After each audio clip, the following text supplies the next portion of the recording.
Bonjour à toutes et tous et soyez les bienvenus dans ce nouvel épisode de Sur la route. Aujourd'hui, on vous propose une rencontre avec... Je m'appelle Sylvie Daniel. J'habite à Grillon. À la retraite, j'ai eu envie d'avoir une activité qui me garde dans la vie sociale. D'accord. Et aider. Et je me suis inscrite sur un site du gouvernement qui s'appelle Je veux aider. Et Je veux aider m'a proposé Grignan et la halte relais de Grignan m'a proposé un rôle de bénévole. Dans cet épisode, il sera donc question de bénévolat.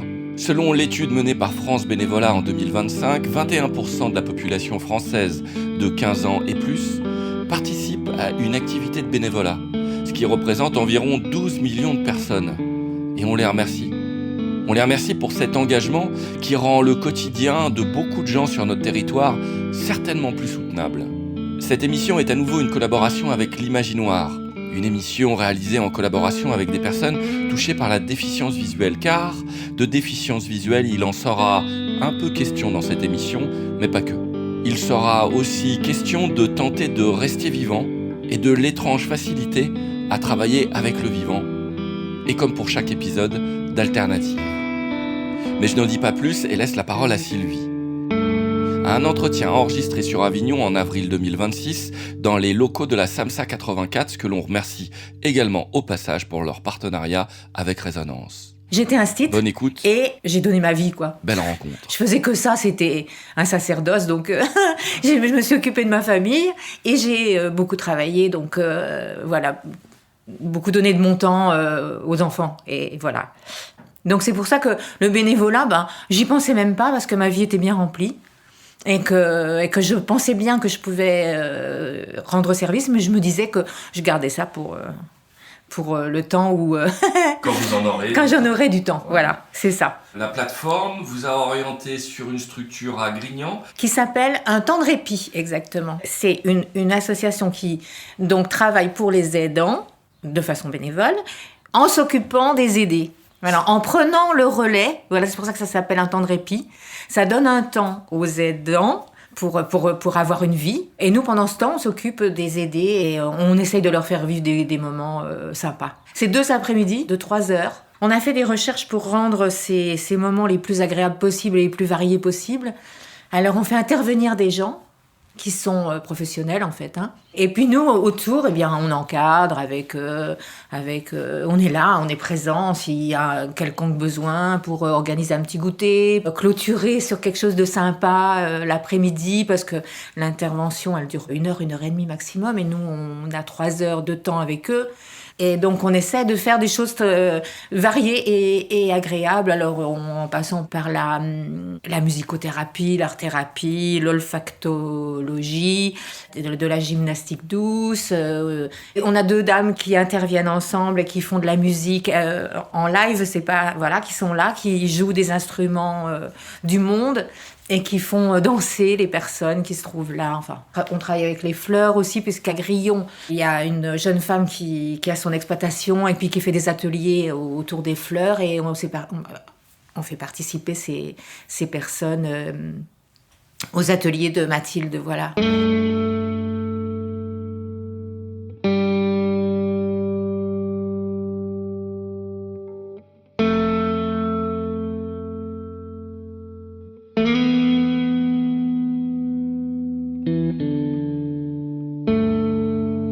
Eh bien, moi, j'ai eu, il y a 3 ans, une réminiscence du virus de la varicelle. La varicelle, il s'appelle VHZ, ce virus. On ne sait pas exactement si c'est varicelle, si c'est zona, si c'est herpès, on ne sait pas. Mais a priori, ce serait la varicelle, donc il se serait réapparu parce que pas suffisamment vive au moment de l'enfance, quoi. Pas à fond, donc elle était restée tapie et elle est ressortie. Du jour au lendemain, je me suis retrouvée déficiente visuelle. Je me suis réveillée un matin et le virus avait attaqué mes yeux. Je vois tout, mais je vois tout de façon imprécise. Et il me manque tous les détails, il me manque... Mais bon, je vois tout. Je vois les personnes, je vois mon environnement. Pour moi, l'image, c'est... j'arrive pas à faire comment on dit là, j'arrive pas La focale. La focale, voilà. Ok. Et je voudrais toujours préciser ma vue, comme quand on regarde dans des jumelles, voilà, tout à fait, ou un appareil photo. Eh bien, on essaye de faire le point. Eh bien, moi, je ne peux pas le faire. Du coup, ça fait 3 ans, vous avez été voir des ophtalmos et tout, et c'est quoi le bilan, le feedback qu'ils vous ont donné ? Ils ont dit que c'était une rétinopathie nécrosante. Ça a nécrosé une partie de la rétine. Là, ça fait 3 ans que je vois de cette façon-là et ça bouge pas, mais ni en mal ni en bien. Enfin, tant mieux puisque c'est pas en mal. Et du coup, par rapport à votre engagement bénévole, vous étiez déjà bénévole avant Oui. Et depuis, qu'est-ce que ça a changé dans votre engagement bénévole et c'est quoi le rapport entre cet engagement bénévole et votre déficience visuelle ? Eh bien, c'est que ça m'a sauvée quelque part parce que j'étais donc déjà dans l'association avant. J'étais dans d'autres associations aussi, français, langue étrangère. J'aidais les enfants après l'école, je donnais des cours, tout ça. Quand ce problème est arrivé, eh bien, je pensais ne plus rien pouvoir faire. Maintenant, j'ai réappris à lire, à pouvoir lire et tout ça. Enfin, tout doucement, j'ai réappris des choses. Mais quand c'est arrivé, j'étais persuadée que c'était fini, je pouvais plus rien faire, quoi. Et donc, j'avais renoncé à tout sauf la halte relais parce que il y a besoin que de contact humain. Il n'y a pas besoin de précision dans ce qu'on lit, dans ce qu'on dit. Dans la façon dont on appréhende son environnement, c'est simple.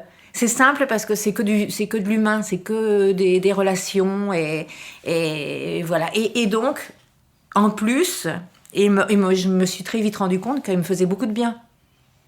Toutes ces personnes me faisaient beaucoup de bien.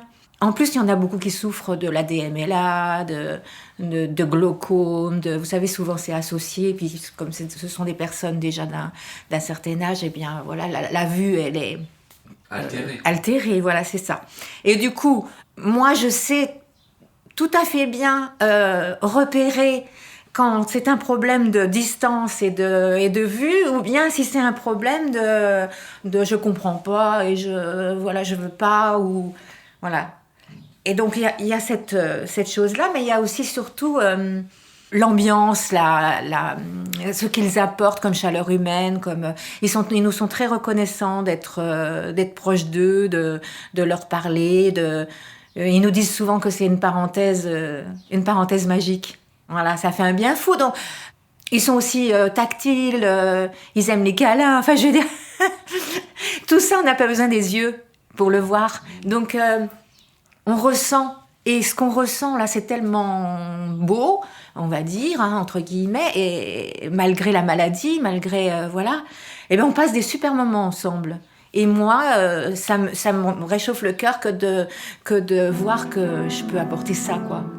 Et que je ne suis plus rien du tout, quoi. Ah, c'est fini ça, le rien du tout, c'est terminé.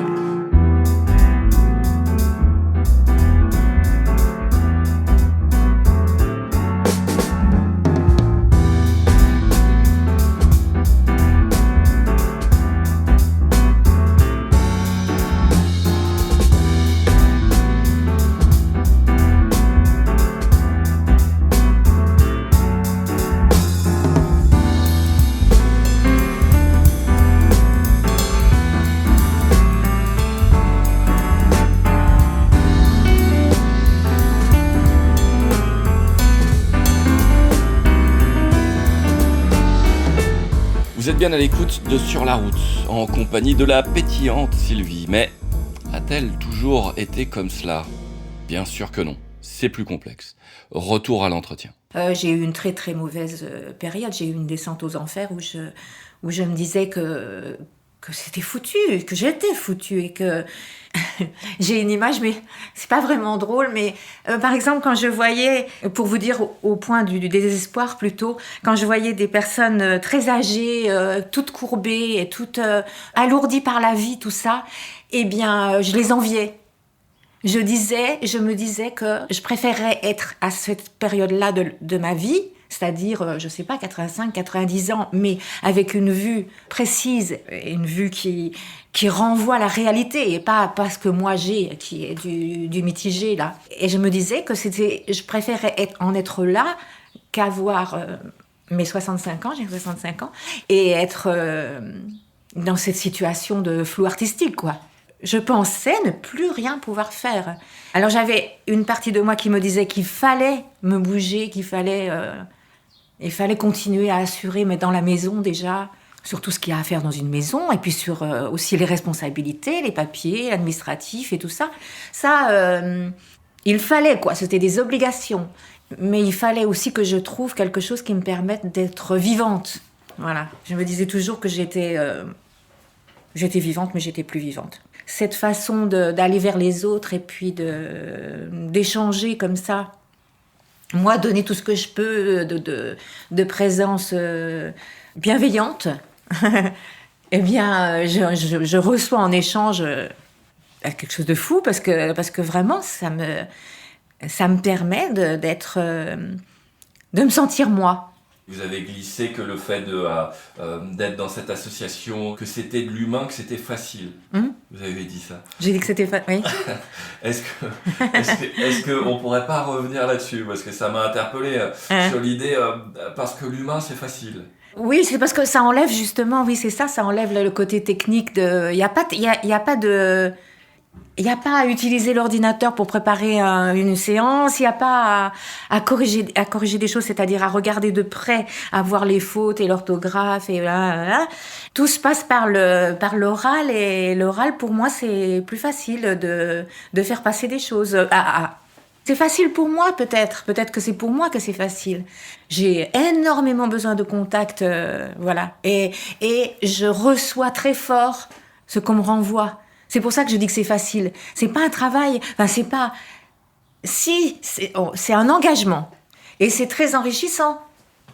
Parce que ça passe que par le ressenti, ça me motive beaucoup. En passant par cette première étape où j'étais bénévole, mais bénévole et que bénévole. Après, je me suis intéressée plus en avant, et on a formé un petit bureau avec lequel on travaille sur comment on peut faire pour que ce soit plus... voilà. On y a mis, tout doucement, plus de... là, ça devenait du travail, puisqu'il a fallu rencontrer des gens, il a fallu parler avec eux de notre projet. Eh bien, c'est revenu en moi aussi. Et j'ai de nouveau pris plaisir à travailler, en fait, à travailler sur un projet, sur rencontrer des gens, et puis mettre en place des choses. Et puis, alors, ce qui a été super, c'est que dans cette équipe, on est plusieurs, et que ce qui m'est difficile, c'est pas moi qui le fais. Moi, je m'occupe toujours, c'est rigolo, mais c'est exactement ça, je m'occupe toujours de ce qui est humain. Et c'est-à-dire rencontrer les gens, parler avec eux, les écouter, leur dire ce qu'on attend d'eux, se mettre d'accord sur le projet. Et ensuite, quand il s'agit de mettre ça sur papier, sur ordinateur, de faire des budgets pour demander, parce qu'évidemment, il a fallu de l'argent pour toutes ces personnes, là, je délègue. Vous êtes patronne, en fait. Non, je ne suis pas patronne, mais voilà.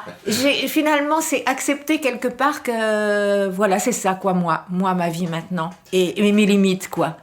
À l'école, je veux dire, avec ma classe, mes élèves, tout ça, les projets, je les menais de A à Z. Et j'avais l'habitude de le faire, donc c'était quelque chose que je connaissais bien. Mais là, maintenant, je crois que j'ai accepté, je suis pas sûre, que j'avais des limites et qu'il fallait faire avec.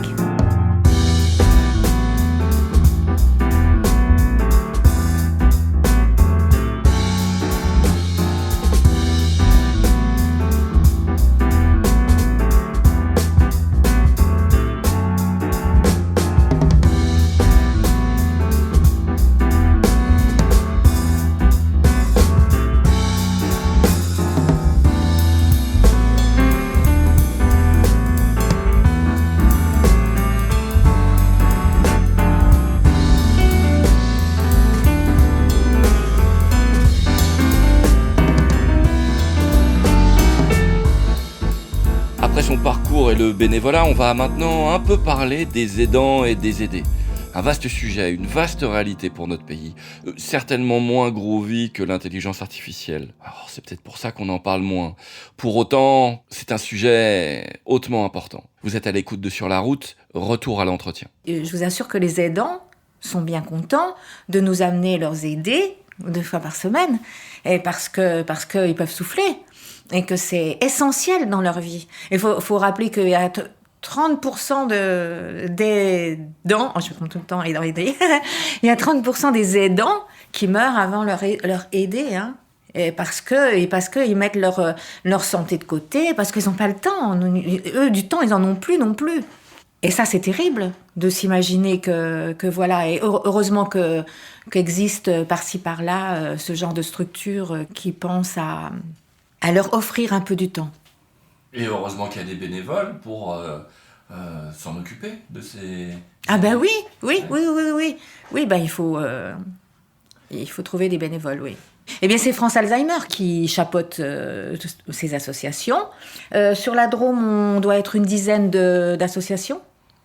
Et bien donc on est subventionné par France Alzheimer, heureusement. Et puis les personnes qui viennent là règlent une cotisation, voilà, pour l'année, hein. Chaque accueilli amène, et bénévole, chaque accueilli, bénévole et intervenant amène sa cotisation, voilà. Et après que dire ? Évidemment qu'il y a des millions et des millions aujourd'hui de malades d'Alzheimer et qui sont dans leur famille et qui n'ont pas de bulle d'air et qui souffrent justement... Enfin, les malades souffrent évidemment de leur déchéance petit à petit, mais les aidants, c'est une catastrophe, hein. Les aidants, c'est terrible. On perd 2 fois son aidé quand on est aidant. On le perd une fois quand il a perdu la mémoire et qu'il ne sait plus, il perd ses repères dans sa maison, dans sa vie, dans sa famille. Et ensuite, évidemment, la 2e fois, celle qui est définitive. Mais quand on pense à ça, on comprend quelles sont les difficultés des aidants et de leur accompagnement. Et puis, ils sont souvent malmenés, et puis... malmenés par celui qu'ils accompagnent et qu'ils aiment de tout leur cœur mais ils sont souvent malmenés. Nous, on fonctionne depuis 2012. C'est un couple simplement qui avait perdu une grand-mère ou une mère qui avait la maladie d'Alzheimer, qui s'est rendu compte des manquements et qui a créé l'association à Grignan. Donc au début, c'était pas France Alzheimer. Et ensuite, quand France Alzheimer a chapeauté tout ça, on est devenu France Alzheimer.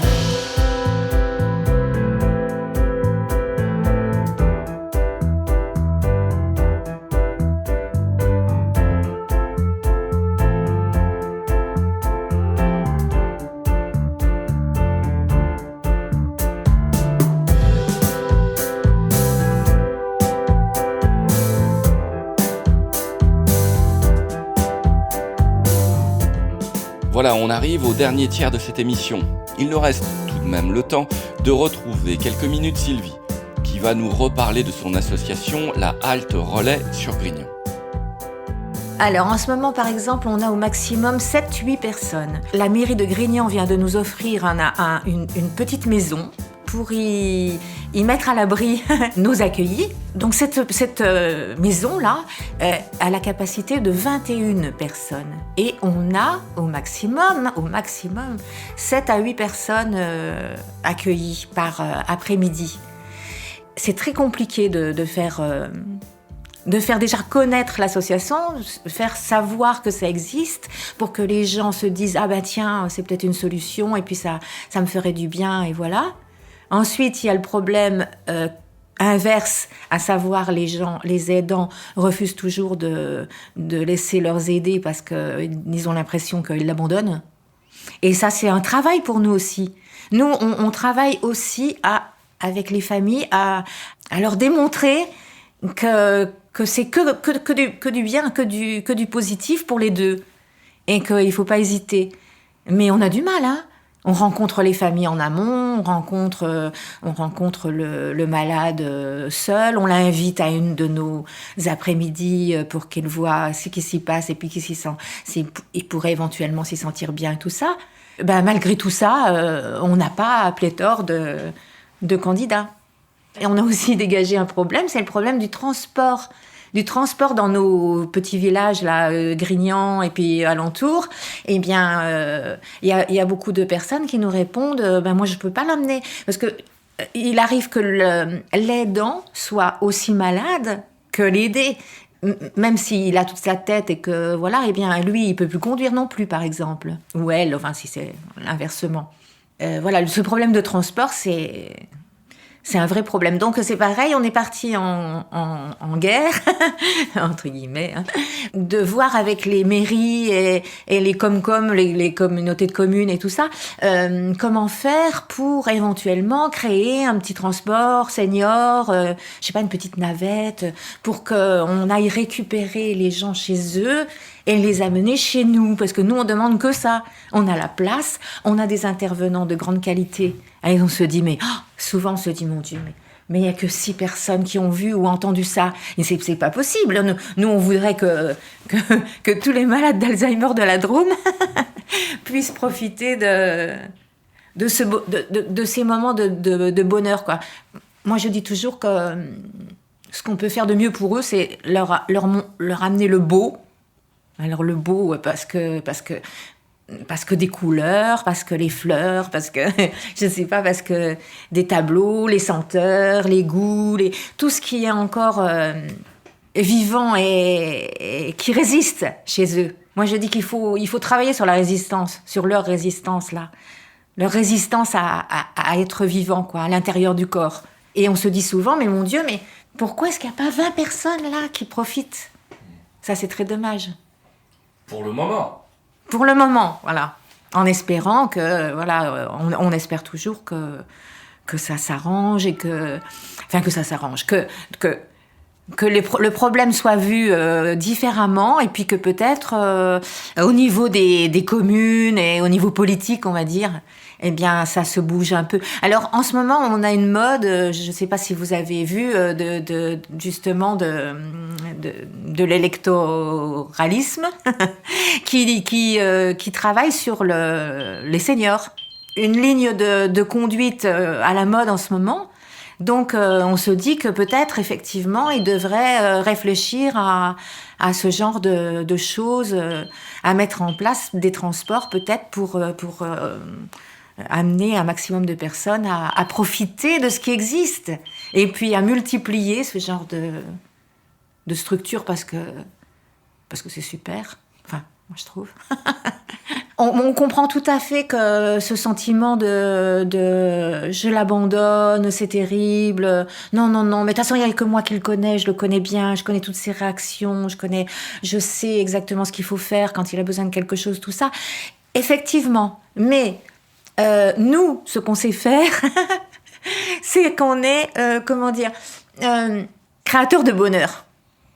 Voilà. Et que vraiment, franchement, à chaque fin de séance, hier j'y étais encore, hier après-midi, et j'ai encore reçu plein d'amour, quoi, plein de témoignages de oh, merci, quoi. Voilà, c'est ça. Ah, merci, quoi. Voilà. Parce que c'est de la tension, cette maladie. On est dans un autre monde, on est toujours déstabilisé. Enfin, et nous, on fait relâcher tout ça. Et on avait fait de la gym, on a fait de la gym douce, on a joué avec des cerceaux, des ballons, voilà. On a chanté, on a dansé la valse. Enfin, je veux dire, c'est tellement créateur de bonheur, quoi. Donc n'hésitez pas, il faut pas hésiter. Voilà, cette fois c'est fini pour aujourd'hui. Merci à Sylvie, à Nadège et à la SAMSA 84. Un entretien mené par Sébastien Roblin de l'association Résonance. Mixage et musique par Indie Grand. Si vous voulez en savoir plus et prendre contact avec la halte relais de Grignan, il vous faut passer par le site France Alzheimer, www.francealzheimer.org. Pour réécouter cette émission ou découvrir les 138 précédentes émissions, rendez-vous sur le site de l'association Résonance, résonance.media. Attention, Résonance s'écrit REZONANCE.